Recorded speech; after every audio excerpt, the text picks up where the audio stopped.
bien aujourd'hui, c'est une manifestation mondiale, particulièrement en France bien sûr, pour informer des effets secondaires suite à la vaccination éhontée du Covid. Voilà. Et donc ici, vous avez plein de messages de personnes qui ont subi de graves dommages, voire décédées à cause de ces vaccinations, même au bout de la première dose, des personnes qui se sont retrouvées handicapées et puis malades à vie. Voilà, c'est pour ça que nous sommes là. Nous voulons absolument informer les gens, leur dire que c'est possible aussi de se plaindre, de porter plainte auprès de l'État.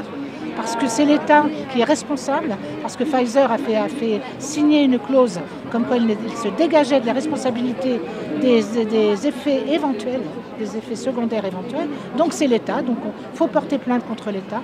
Et de plus en plus d'ailleurs, il y a une dame qui devait venir aujourd'hui, qui est justement sans doute une des premières qui va pouvoir, non pas celle-ci, une autre, qui va sans doute avoir gain de cause parce que depuis sa vaccination, elle est handicapée, elle a mal partout, elle a des maux de tête vraiment terribles, elle est quand même assez âgée et elle a porté plainte et là normalement elle allait voir des experts. Mais il faut absolument que les gens sachent qu'ils ont le droit de porter plainte, d'aller voir leur médecin, de leur imposer aussi de savoir ce qu'était dans les vaccins, parce que ça on ne le sait pas, et que ce n'est pas seulement des gens qui complotent. C'est pas du complotisme parce que les antivax n'ont pas ces problèmes-là, c'est pas du tout le problème ici. Nous on est pour ceux qui se sont fait vacciner, qui se sont retrouvés avec de graves problèmes par la suite. Vous-même, parmi votre famille ou vos amis, vous en avez des témoignages? Moi j'aurais par exemple ma sœur qui elle 20 ans de rémission d'un cancer, 3 doses, elle s'est retrouvée au mois de février 2021 avec l'ablation d'un sein parce qu'elle a redéveloppé des métastases. Alors on va lui dire non, c'est pas le vaccin, non, ça faisait 22 ans que j'avais plus rien et boum, ça réveillait. Ça réveille, il faut savoir que ça réveille des pathologies, soit qui étaient dormantes mais qui risquaient rien, soit qui étaient vraiment...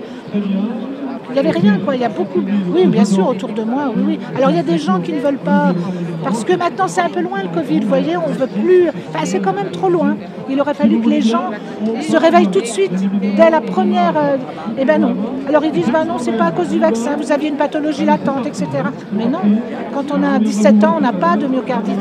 Quand on a 18 ans, on n'a pas de ménopause. Parce que chez les femmes, c'est ça, problème de ménopause, ou même chez des personnes de mon âge, problème de règles. C'est pas possible, c'est incroyable. Et ça, c'est tu. Mais de plus en plus, on a l'impression quand même que ça se réveille un peu. Les gens, vous voyez, sont venus, peut-être parce qu'il y a ça, mais quand même, à force, on vient régulièrement. Il y a quelques personnes qui viennent nous voir. Mais les chiffres sont édifiants quand même. Vous avez quelqu'un qui possède les chiffres? Raphaël possède quelques chiffres, oui. Bon, il y aura toujours, il est très difficile aujourd'hui d'avoir les chiffres actualisés sur la NSM, puisque maintenant, ils sont cachés quand même, mais par comparaison, si on comparait les épidémies, les maladies, etc., il faut savoir que le chiffre du Mediator, qui a été interdit définitivement en 2009, on a eu un total de décès entre 1976 et 2009 de 1300 morts. Aujourd'hui, certains parlent de 4500 morts.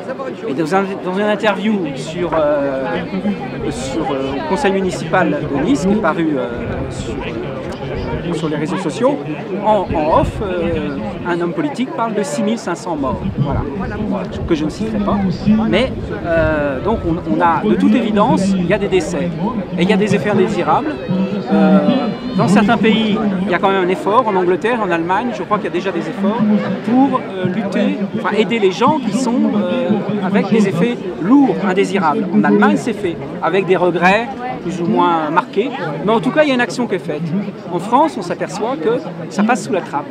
De même, dans de nombreux pays étrangers, il y a des associations qui se mobilisent justement pour porter plainte par rapport aux effets indésirables. C'est à l'État, demander à l'État de réparation, puisqu'on sait que les contrats négociés ne contiennent pas ces clauses de réparation. Voilà. Et ce qui est quand même une première dans l'histoire. Eh ben, je voulais témoigner par rapport à la journée mondiale des victimes des effets secondaires. Moi-même, j'ai été victime d'effets secondaires lors de la première dose de vaccination Pfizer. Dès le lendemain de la vaccination, j'ai eu des symptômes tels que goût métallique dans la bouche, douleur importante dans le ventre qui irradiait dans le dos, nausées et donc j'ai eu des problèmes au niveau digestif. La vaccination s'est passée le vendredi. Le lundi, j'ai téléphoné au médecin traitant et là tout de suite la secrétaire a dit « Ah non, c'est pas possible, c'est pas le vaccin ». Donc j'ai insisté pour qu'elle contacte le médecin. Là, elle m'a recontacté en disant le médecin a dit qu'il fallait prendre un Doliprane, que c'est pas la vaccination. J'ai insisté pour avoir un rendez-vous avec elle. J'ai fini par avoir un rendez-vous et là elle m'a dit que j'avais fait une mycose buccale et digestive.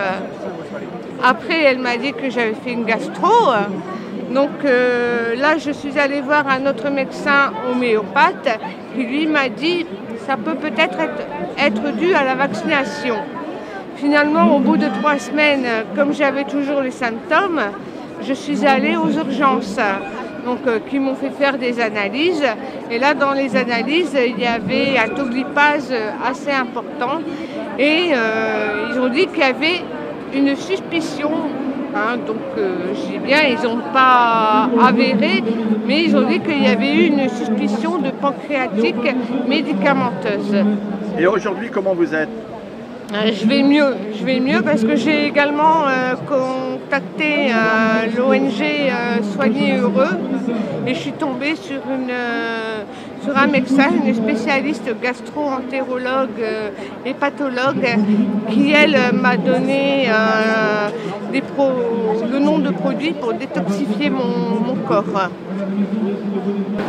Donc parce que quand je voulais venir en France pour faire mes études, donc j'étais obligée de prendre mes doses de vaccin pour venir ici faire mes études.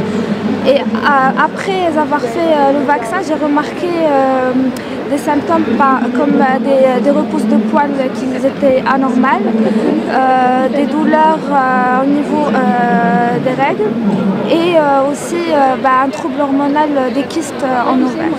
Donc c'est pour ça. Et quelles sont les conséquences aujourd'hui? Comment ça va? Donc là, j'ai, comme vous allez remarquer, donc j'ai des boutons, donc des poils que j'enlève. Et là, j'ai pris un rendez-vous chez mon gynéco.